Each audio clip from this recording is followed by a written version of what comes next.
السلام علیکم ورحمۃ اللہ وبرکاتہ۔ آج کا موضوع بہن بھائی۔ ویسے تو دنیا کا ہر رشتہ ہی صبر اور اعتبار مانگتا ہے، لیکن بہن بھائیوں کا آپسی رشتہ ایسا ہوتا ہے جس کو شاید ان جوہروں کی سب سے زیادہ ضرورت ہوتی ہے۔ بہن بھائیوں نے بڑے ہو کر آپس میں کیسے تعلقات رواں رکھنے ہیں، اس کا بہت کچھ انحصار والدین کی بچپن میں دی گئی تربیت پر ہوتا ہے۔ نہ صرف بچپن میں ملنے والی تربیت بلکہ والدین کا طرز زندگی بھی بچے کے دل و دماغ اور اس کے کریکٹر بلڈنگ میں بہت اہم کردار ادا کرتا ہے۔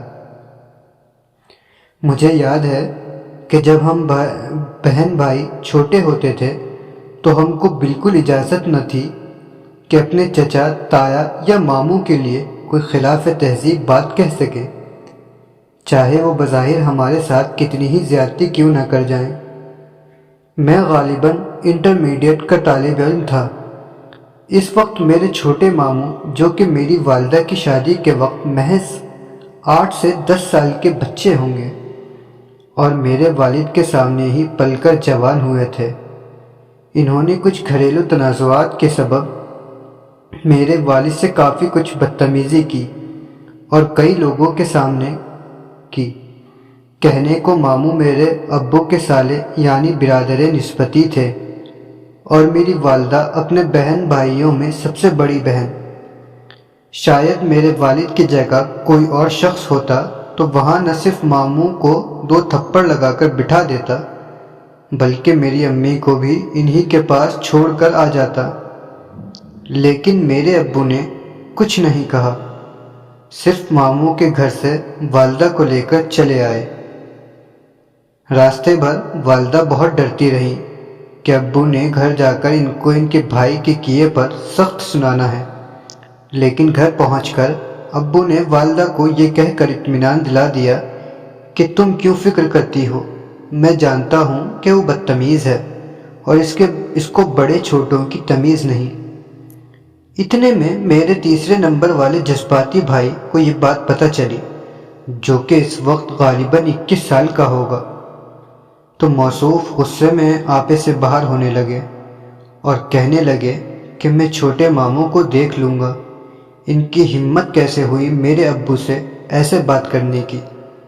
ابو کو یہ بات پتہ چلی تو بھائی کی جو درگت بنی ہے نہ پوچھیے۔ ابو نے اس کو زبردست ڈانٹ پلائی اور کہا کہ وہ میرا اور تمہارے ماموں کا آپسی معاملہ ہے، خبردار جو میں نے تم لوگوں کو ان کی جناب میں بدتمیزی کرتے دیکھا، وہ تمہارے ماموں ہیں اور تمہارے لیے قابل احترام۔ یہ ایک بڑا زبردست سبق تھا جو اس روز ہم سب بہن بھائیوں نے سیکھا۔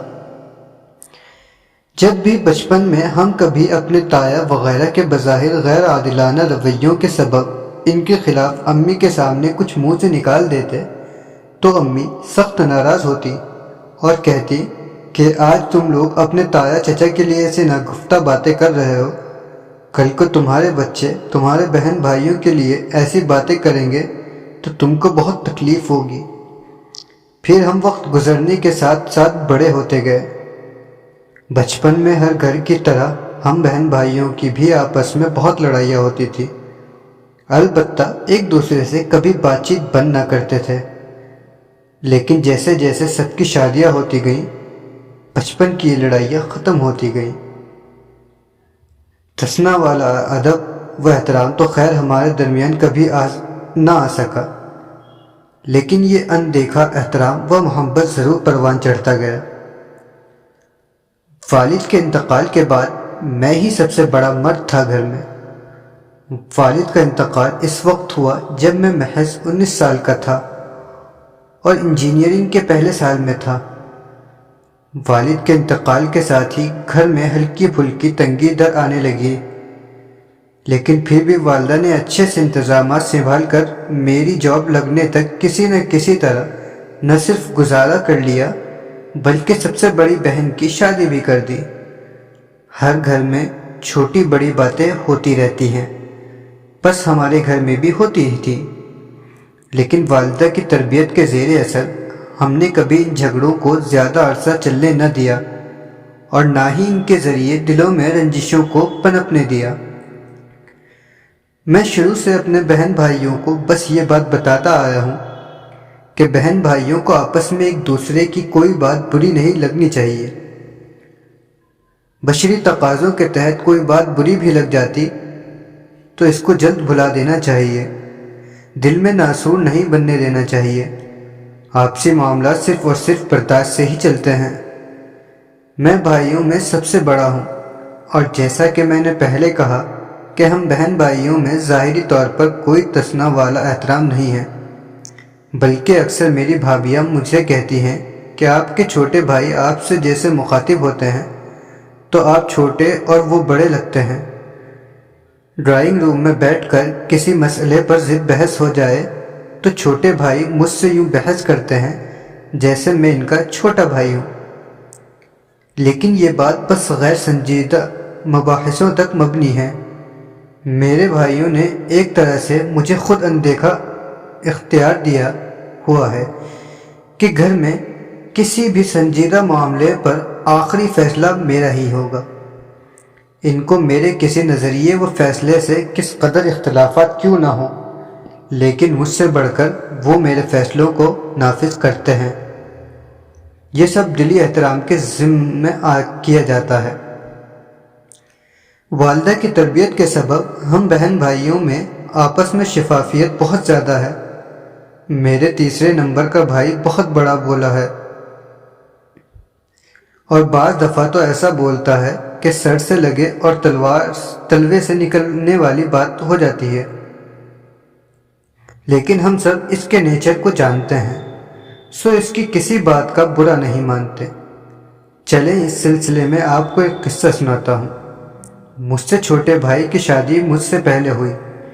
اس وقت اس کی نئی نئی نوکری لگی تھی اور اس کے پاس زیادہ پیسے جمع نہ تھے، تو میں نے اسے کہہ دیا کہ تم ایسا کرو کہ کپڑے اور زیور کا انتظام کر لو، باقی شادی کے اخراجات میں دیکھ لوں گا۔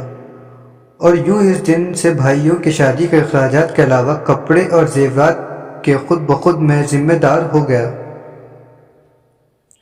چوتھے بھائی کی شادی ہونے لگی تو سب بھائیوں نے اپنا حصہ رستی ادا کیا۔ تیسرے والے بھائی کو میں نے دبئی سے فون کیا کہ مجھے اتنے پیسے درکار ہوں گے تم سے۔ اس نے اپنے بڑ بولے پن میں کہہ دیا کہ مجھے پچھلی شادی کے پیسوں کا حساب دو، وغیرہ وغیرہ۔ مجھے غصہ آیا، میں نے فون رکھ دیا۔ تھوڑی دیر گزری ہوگی کہ اس کا مجھے سوری کا میسج آ گیا۔ بعد میں پتہ چلا کہ دوسرے نمبر والے بھائی نے اس کو سخت سنائی کہ تم کو بھائی جان سے حساب مانگتے شرم نہ آئی؟ اگر اس نے کبھی ہم لوگوں سے حساب مانگ لیا تو تم کیا منہ دکھاؤ گے؟ خیر، نہ میرے دل میں کوئی بات آئی اور نہ چھوٹے بھائیوں کے دل میں۔ اسی طرح جب میری دوسرے نمبر والے بھائی کی نئی نئی شادی ہوئی تو اس وقت گھر کا سارا خرچہ میں ہی دیکھتا تھا۔ بھائی کے کمرے میں اے سی لگا ہوا تھا۔ بجلی کا بل آیا تو کافی زیادہ آیا۔ میں نے پورے گھر والوں کو سخت سنائی، ساتھ ساتھ بھائی کو بھی بھابھی کے سامنے سنا دی کہ ہر وقت اے سی چلا کر رکھتے ہو، تمہارے ابا جی بجلی کا بل نہیں بھرتے، میں بھرتا ہوں۔ غرض غصے میں بہت کچھ کہہ گیا۔ اتنے میں بھائی کچھ کہے بغیر اوپر اپنے کمرے میں چلا گیا۔ مجھے کافی ندامت ہوئی اپنے سخت الفاظ پر کہ میں نے اس کو اس قدر سخت الفاظ اس کی بیوی کے سامنے بول دیے۔ میں نے بھابھی سے کہا کہ اماں سے میری طرف سے سوری کر دینا، میں غصے میں زیادہ کہہ گیا۔ بھابھی بیچاری یہ سب پہلی دفعہ دیکھ رہی تھی، بس دل میں ڈرتی ڈرتی اوپر اپنے کمرے میں گئی۔ شوہر نامدار کافی غصے میں ہوں گے، اور جب وہ معافی والی بات کرے گی تو وہ موصوف اپنے بھائی کا غصہ بھی مجھ پر اتار دیں گے۔ کمرے میں گئیں تو کیا دیکھتی ہیں کہ شوہر صاحب مزے سے اے سی کھولے ٹی وی دیکھ رہے ہیں۔ بھابھی نے حیرانی سے کہا، ابھی تو فہد نے آپ کو اتنا سنائی ہے اور آپ پر کوئی اثر نہیں؟ بھائی نے ہنستے ہوئے کہا، ابے چھوڑو بھائی جان کی عادت ہے ایسے بولنے کی، تھوڑی دیر میں خود ہی ٹھیک ہو جائیں گے۔ میری بھابھی کہتی ہیں کہ میں حیران رہ گئی کہ ان کو اپنے بھائی کے ڈانٹ کا ذرہ برابر نہیں لگا۔ یہی وجہ رہی کہ ہم بہن بھائیوں کو ایک دوسرے کی باتوں پر صرف وقتی غصہ آتا ہے، کبھی دل میں کوئی بات نہیں آ پاتی۔ والد اور والدہ نے ہماری تربیت کچھ اس طرح سے کی کہ لوور مڈل کلاس سے تعلق رکھنے کے باوجود ہم بہن بھائیوں نے کبھی پیسے کی ضرورت سے زیادہ اہمیت نہ دی۔ یہی وجہ رہی کہ جب میری نوکری لگی تو شروع کے کئی سال بہت کچھ اچھا کمانے کے باوجود میں کوئی پراپرٹی نہیں بنا سکا، کیونکہ بھائی بہن پڑھ رہے تھے، پھر ان کی شادیاں وغیرہ کی، اور جب پہلی دفعہ میں نے کوئی 11 سال کے بعد اپنا گھر خریدا تو مجھ سے زیادہ میرے بہن بھائیوں کو میرے گھر کی خوشی تھی۔ میری چھوٹی بہن تو لندن سے کال کر کے مبارکباد دیتے ہوئے فرط جذبات کے تحت رونے لگی۔ امی نے ہمیشہ سے ہم کو بتایا ہے کہ بہن بھائیوں میں تیرا میرا نہیں ہوتا۔ یہ بات ہم میں اتنی راسخ ہو گئی کہ میں نے جب اپنی زندگی کی پہلی سیکنڈ ہینڈ کار سن 2005 میں خریدی تو اس کو میں تو کم ہی چلاتا تھا، میرے دونوں چھوٹے بھائی زیادہ چلاتے۔ پھر مجھے آفس سے ڈرائیور کے ساتھ پک اینڈ ڈراپ کے لیے کار ملی ہوئی تھی تو مجھے کار کی زیادہ ضرورت نہ پڑتی تھی، بس عموماً کار دوسرے نمبر والے بھائی کے پاس ہی رہتی تھی اور وہ اسی سے آفس آتا جاتا تھا۔ پھر 2010 میں دبئی آ گیا اور پرانی کار کافی کام نکالنے لگی۔ میں نے دبئی سے بھائی کو غالباً 7 یا 8 لاکھ بھجوا کر کہا کہ تم لوگ نئی کار لے لو، کیونکہ پرانی کار آئے دن خراب رہتی ہے۔ کوئی دوسرا ہوتا تو 8 لاکھ کی نئی چمچماتی کار لے لیتا کہ اسی کو چلانا تھا، لیکن میرے بھائی نے بہت ڈھونڈ ڈھانٹ کر 5.5 لاکھ میں بہترین کرولا خریدی اور باقی پیسے مجھے واپس بھجوا دیے۔ یہاں تو لوگ باپ کے مال کو نہیں چھوڑتے، پھر بھائی کا پیسہ کون بخشتا؟ لیکن یہ سچ ہے کہ میرے بھائیوں نے میرے پیسے کو خود کے پیسوں سے زیادہ سنبھال کر خرچ کیا۔ ان کو میری فطرت کا معلوم ہے کہ میں پیسوں کے معاملے میں کھلا ہاتھ رکھتا ہوں اور منع نہیں کرتا کبھی۔ ہاں، الجھ جاؤں گا لیکن پیسے ضرورت پڑنے پر بھجوا ضرور دوں گا۔ لیکن میرے بھائیوں نے کبھی مجھ سے ایک پیسہ بیجا طلب نہیں کیا، اور ایسا ہی میرے بھابھیوں کا حال بھی ہے۔ بہن کے انتقال کے بعد سب سے بڑی بھانجی کی شادی ہمارے گھر سے ہو رہی تھی۔ شادی کے لیے ہر بھائی نے بتا دیا کہ وہ کتنے پیسے دے گا۔ البتہ بھائی جانتے تھے کہ میں ہر کام اہتمام سے کرنے کا عادی ہوں، پھر چاہے اس میں بیکار کے پیسے ہی خرچ کیوں نہ ہو جائیں۔ سستا روئے بار بار، مہنگا روئے ایک بار کے مصداق خرچہ تھوڑا زیادہ کرتا ہوں۔ بس انہوں نے مجھے خاص کر کم پیسے بتائے تاکہ میں اپنے کھلے ہاتھ کو قابو میں رکھ کر مناسب پیسوں میں شادی کی تقریب کا انتظام کروں۔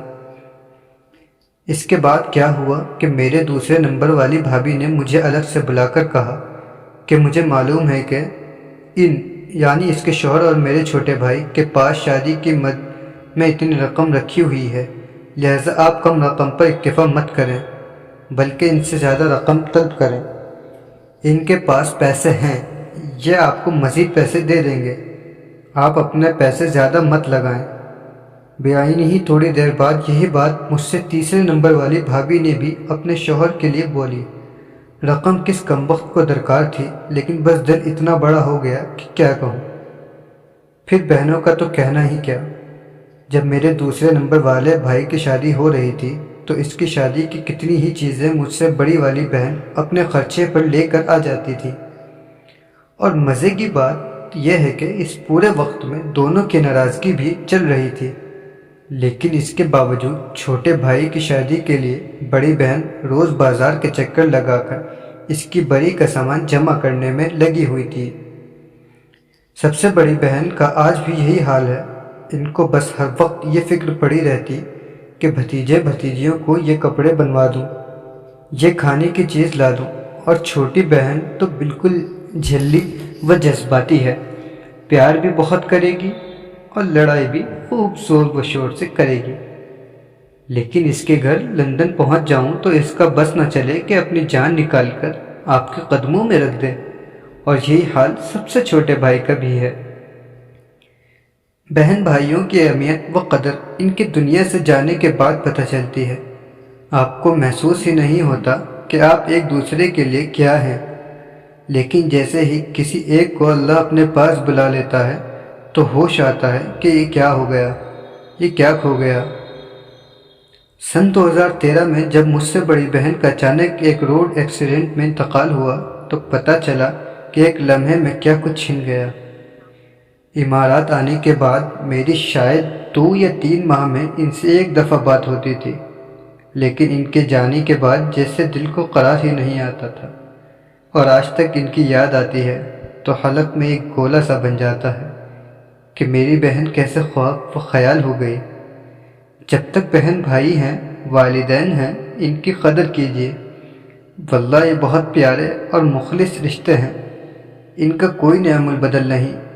بہن بھائیوں کا رشتہ بہت عجیب ہوتا ہے، یہ ابتداً بالکل پھیکی ہے، بے رنگ تصویروں کی طرح ہوتا ہے، جس میں صرف والدین اپنی ایجابی تربیت سے خوبصورت رنگ بھر سکتے ہیں، اور میرے والدین نے یہ رنگ خوب بھرا ہے۔ اللہ حافظ۔